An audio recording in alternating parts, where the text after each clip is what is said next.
কি হলো? গাড়ির উপর যেন কি একটা আওয়াজ হলো। কেউ কি গাড়ির উপর বসলো? আমি তোকে বাড়ি যেতে দেব না। প্রচন্ড ঝড়ঝড়ের জন্য কিছুই দেখতে পাচ্ছে না হারান। মাঝে মাঝে গরুগুলোর দিকে তাকিয়ে বলে চলেছে, নে নে নে নে, তাড়াতাড়ি চল, তাড়াতাড়ি চল। না বেরোনো পর্যন্ত আমার যে শান্তি হচ্ছে না। রে বাবারে, এখনো যে ডুবদিঘিটা পার হতে বাকি আছে। রে বাবারে, আর যে কপালে কি আছে কে জানে। বাড়ি যেতে যে এতটা দেরি হবে তা একদমই বুঝতে পারিনি। হঠাৎ হঠাৎ হারান লক্ষ্য করলো যখন জঙ্গলের দিক থেকে ডুবদিঘির পাড়ের রাস্তাটা দিকে তারা ধরেছে, তখন যেন চারপাশটা কেমন থমথমে হয়ে গেল। কোনো ঝিঝি পোকার ডাকও শোনা গেল না। হারান মাঝির বুকটা এবার ছ্যাক করে উঠল, কারণ তার মনে হতে থাকলো কেমন যেন একটা মনে হচ্ছে কারা যেন আমাকে চারদিক থেকে দেখছে। রে বাবা, কি হলো? গাড়ির উপর যেন কি একটা আওয়াজ হলো। কেউ কি গাড়ির উপর বসলো? কই, কিছু নেই তো। আমি মিছেই ভয় পাচ্ছি। বাড়ি যাচ্ছে। কে কে কে ওখানে? কে? গরুগুলো ভয় পেয়ে উঠল। তাড়াতাড়ি করে তারা ছুটতে শুরু করলো। এক কথায় গরুগুলো তাদের গতি হারিয়ে ফেলেছে। তাদের গাড়ি নিয়ন্ত্রণের বাইরে চলে গেল। আমি তো তোকে বাড়ি যেতে দেব না। শুনতে পাচ্ছিস তুই? কে কে তুমি? ছেড়ে দাও, ছেড়ে দাও, ছেড়ে দাও, ছেড়ে দাও আমাকে। আমি তোকে বাড়ি যেতে দেব না। আমি যে তোকে না নিয়ে যাব না। কতকাল ধরে এই জঙ্গলে বসে আছি, ছেড়ে দাও, ছেড়ে দাও, ছেড়ে দাও আমাকে। তা যে হয় না হারান। হঠাৎ হারিকেনটা গাড়ি থেকে পড়ে গেল, দিয়ে গোটা গাড়িতে আগুন লেগে গেল। গরুগুলো ভয় ছুটতে শুরু করলো। ছুটতে ছুটতে তারা ডুবদিঘির জলের দিকে ঝাঁপ দিতে শুরু করলো। না না না, তোরা ওদিকে চাস না। না না না না না না। গরুগুলো জল থেকে ওঠার জন্য ছটফট করতে শুরু করলো। হারান মাঝি জল থেকে বেরিয়ে আসার জন্য ছটফট করতে থাকলো, কিন্তু হারান, তোকে আমি যেতে দেব না হারান। চারিদিকটা পুরো নিস্তব্ধ হয়ে গেল। কিন্তু কিছুক্ষণ পরে জল থেকে বুদবুদ উঠতে শুরু করলো। কোথা থেকে এক কালো চাদর মুড়ি দিয়ে লোক হারান মাঝি গিয়ে জল থেকে তুলে নিয়ে এলো। নিয়ে এসে গরু গাড়িতে করে তাদের বাড়ির বাইরে পৌঁছে দিয়ে এলো। ওহ, কত রাত হয়ে গেল, লোকটা এখনো বাড়ি ফিরলো না। লোকটা যে কি করে না। মা, তুমি শুনতে পাচ্ছ? বাবা বাড়ি চলে এসেছে। গরু গাড়ি আওয়াজ শুনতে পাচ্ছ তুমি? ইয়ে, কি মজা, কি মজা! বাবা বাড়ি এসে গেছে গেছে। কি হলো বলতো মা? তোর বাবা তো অনেকক্ষণ তো গাড়ি নিয়ে চলে এসেছে, তাহলে ঘরে ভেতর আসতে এত দেরি হচ্ছে কেন? যত বাইরেটা গিয়ে দেখি একবার। হারানের স্ত্রী বাইরে গিয়ে দেখে, এ কি হয়ে গেল তোমার? হায় হায় হায়, আমার কি সর্বনাশ হয়ে গেল গো, কি সর্বনাশ হয়ে গেল। হারানের বউ সকাল হতে না হতে গায়ে ঠাকুর মশাইয়ের কাছে যে কান্নাকাটি শুরু করে দিল। ঠাকুর মশাই, ঠাকুর মশাই, একটিবার আমার বাড়িতে চলুন ঠাকুর মশাই। আমার স্বামী যে কাল রাত থেকে ফেরার পরে কেমন করছে, নিজের ঘড়িতে শুধু শুধু সেই অলক্ষণে ডুবদিঘিটার নাম করিয়ে চলেছে।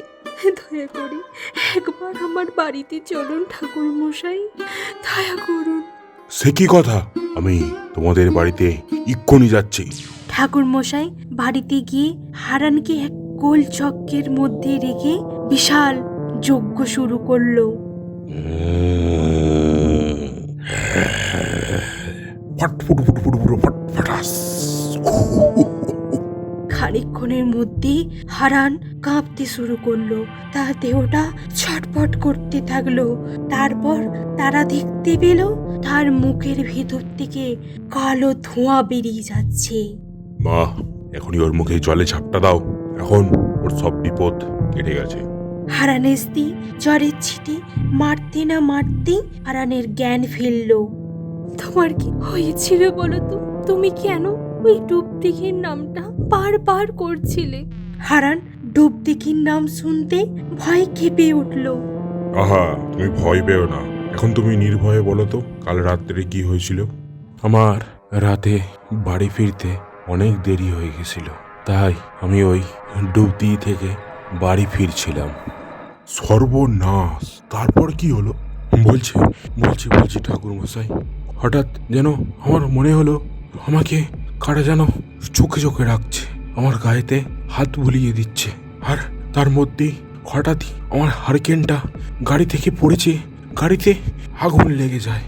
বেচারা গরুগুলো কিছু বুঝতে না পেরে, আগুনের জ্বালা সহ্য করতে না পেরে গাড়ি সমেত আমাকে নিয়ে তারা ওই ডুবদিঘিতে ঝাঁপ দিল। আমি আমি জলের তলায় ডুবতে ডুবতে হাঁপাতে শুরু করলাম। আমার কেমন মনে হলো কেউ যেন আমাকে তলা থেকে টেনে ধরছে, উঠতে দিচ্ছে না। ব্যাস, তারপরেই আমার আর কিছু মনে নেই ঠাকুর মশাই। মা ভগবতী তোমাকে মৃত্যুর মুখ থেকে রক্ষা করেছে। এটা কি করে সম্ভব? ডুবদিঘিতে কেউ যদি একবার ভুল ক্ষণেও নেমে পড়ে, সে তো আর ফিরে আসে না। হঠাৎ ঠাকুর মশাই দেখলো হারানের মুখে কেমন একটা অদ্ভুত হাসি। তুমি এবার শুয়ে পড়ো দেখি, এমনিতেই তোমার শরীরটা ভালো নেই, আজ আর বাইরে যাবার কোনো দরকার নেই। হারানের বউ ঘুমের মধ্যে গরুর গাড়ির আওয়াজ শুনতে পেল। কি হলো? মানুষটা কোথায় চলে গেল? হারানের স্ত্রী বাইরে বেরিয়ে দেখলো হারান গরুর গাড়িটাকে নিয়ে বেরিয়ে যাচ্ছে। আরে তুমি এত রাত্রে কোথায় গাড়ি নিয়ে যাচ্ছ? দেখেছো দেখেছো লোকটার কাণ্ড, শরীরটা একই ভালো নেই, আবার আবার কোথায় চলে গেল? আমি বরং এই রাস্তার ধারে তার জন্য অপেক্ষা করি। হারান বুড়ো গাছতলার চায়ের দোকানে গিয়ে দাঁড়ালো। ও বাবু, ও বাবু, কোথায় যাবেন? আসুন না বাবু, আসুন।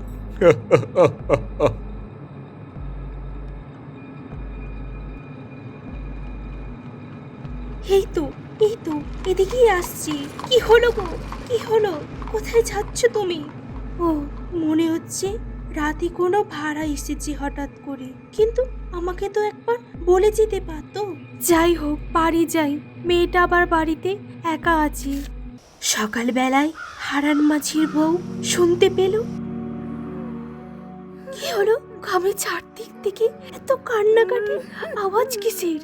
হারানের বউ বাইরে বেরিয়ে দেখল যে হরিহর চাওলাকে সে গত রাতে তার স্বামীর গরুর গাড়িতে দেখেছিল আজ সে মৃত। শুধু সেই নয়, যত জন কাল গরুর গাড়িতে ছিল তারা সবাই মারা গেছে। কিছুক্ষণের মধ্যেই সে দেখতে পেল তার স্বামী একটা গাছের আড়াল থেকে এই সব কিছু দেখে মুচকে মুচকে হাসছে। সেই দৃশ্যটা দেখে তার মনের ভেতরটা ছ্যাক করে উঠল। সে যেই না হারানের দিকে এগিয়ে যাবে, তখনই তার হাতটা কে যেন টেনে ধরল। ওর কাছে এখন কেউ যেও না মা, আমি সব দেখেছি। ওই কাল রাত্রে সবাইকে নিয়ে গরুর গাড়ি করে ওই ডুবডিঘির দিকে যাচ্ছিল। তখন আমি ব্যাপারটা বুঝিনি, কিন্তু এখন আমি সব বুঝতে পারছি। তুমি এখন ওকে কিচ্ছু বলো না, আজ রাতে আমি ওর ব্যবস্থা করবই। ঠাকুর মশাই, ঠাকুর মশাই, আপনি আমাদেরকে বাঁচান, বাঁচান। মানুষটা যেন কেমন একটা হয়ে গেছে। যবে থেকে ওই ডুবদিঘি থেকে ফিরে এসেছি, তখন থেকে কেমন একটা যেন করছে। আপনি কাউকে বলবেন না যে কাল রাতে ও ওই জঙ্গলে ওদিকে নিয়ে গেছিল বলে। তুমি কিচ্ছু চিন্তা করো না মা, আমি কাউকে কিচ্ছু বলবো না। তোমাকে যেটা করতে বলছি তুমি তাই করো। নাও মা নাও, এই ভস্ত্রটা দিয়ে এই ঘরের চারদিকে এই ডন্ডিটা কেটে দাও। হারানের বউ সেই ভস্যটিকে দিয়ে বাড়ির চারপাশে ডন্ডি কেটে দিল।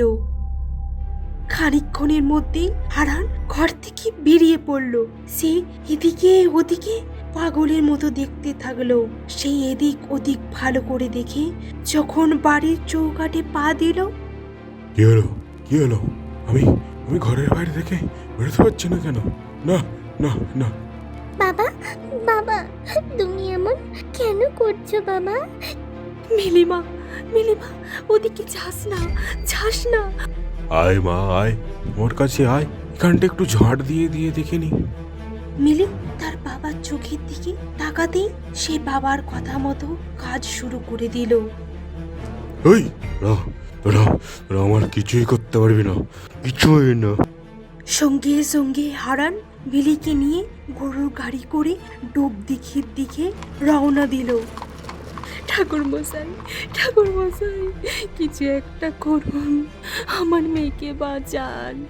চল মা চল, আমাদের যে করি হোক মিলিকে বাঁচাতেই হবে, এখন কাঁদার সময় নয়। দিয়ে তারা ডুব দিঘির দিকে ছুটতে শুরু করলো। হারান, ওকে ছেড়ে দে, ও তোর মেয়ে। হারান ওদের দিকে তাকালো। ওকে জলে ফেলে দাও বলছি, জলে ফেলে দাও, ওকে জলে ফেলে দাও। ওকে জলে ফেলে দে, ওকে আমাকে দে। সর্বনাশ, মিলি যদি একবার জলে পড়ে যায় তাহলে যে ওকে আর বাঁচানো যাবে না। তান্ত্রিকটা সঙ্গে সঙ্গে একটা ত্রিশূল ছুঁড়ে মারলো হারানের দিকে।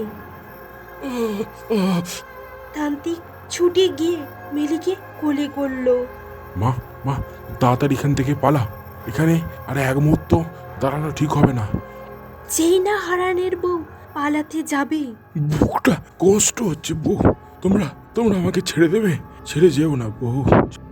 কই গো তোমার কি হলো? ফুল ক্ষণেও পিছনের দিকে তাকাবি না। হারানের বউ ডুব দিঘির ধারে আসতেই সেই দুটো গোভূত তাকে জলে ধাক্কা দিয়ে দিল। বাঁচাও,